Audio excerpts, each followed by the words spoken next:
The night was brutally cold when Adrian Hale stepped out of his car.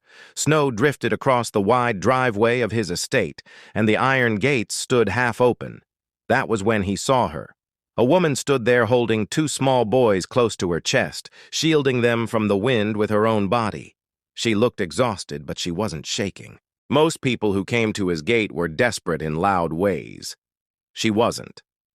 When Adrian asked what she wanted, she didn't beg or cry. She simply said she needed shelter for one night so her children wouldn't freeze. Her calm unsettled him more than panic ever could.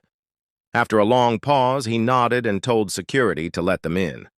Inside the mansion, warmth filled the air, but the woman never relaxed.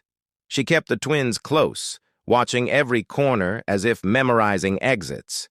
The boys were quiet, unusually disciplined for children their age. They spoke only when spoken to and thanked Adrian politely. Something about them felt trained, not taught. Adrian told himself he was imagining things.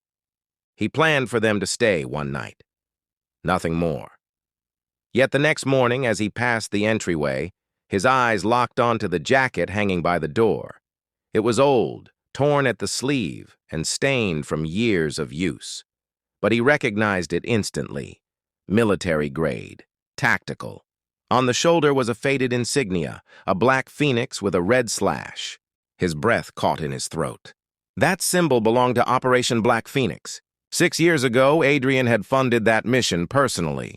It was meant to be a covert humanitarian rescue overseas. Instead, it became a bloodbath.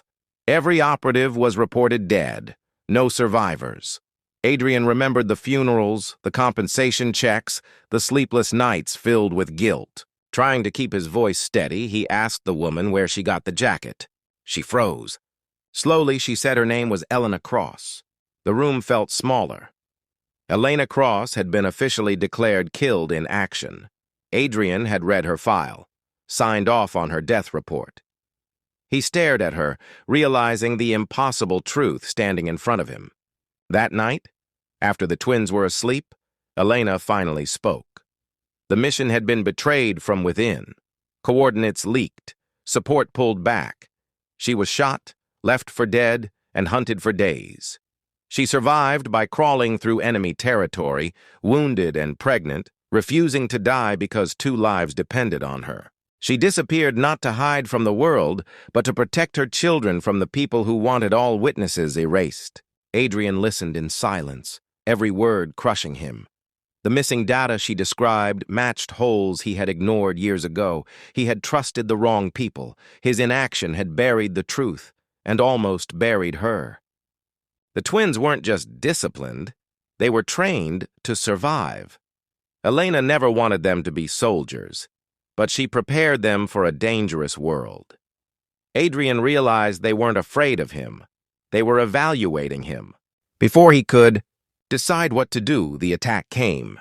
Just before dawn, black SUVs smashed through the outer gate. Armed men moved with precision, professionals. Adrian's security was overwhelmed within seconds. Panic filled the halls, except where Elena stood. She moved instantly. Lights went out. Alarms blared. Smoke filled the corridors. She shielded the twins, guiding them to safety with calm commands. Adrian watched in disbelief as she disarmed attackers using strategy, not strength. She wasn't hiding anymore. She was finished running. For the first time in his life, Adrian picked up a weapon.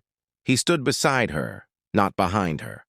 When the last attacker fell, the snow outside was stained red, and the silence felt heavier than the gunfire. The men were connected to the same betrayal that destroyed Black Phoenix. This time, Adrian didn't stay silent. He released everything: files, names, communications. Careers collapsed.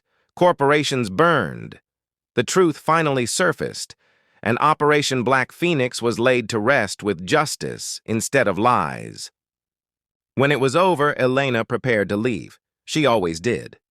Adrian stopped her. Not with money, not with protection, with accountability. He offered transparency, partnership, and a home, not as charity, but as family. Elena stayed.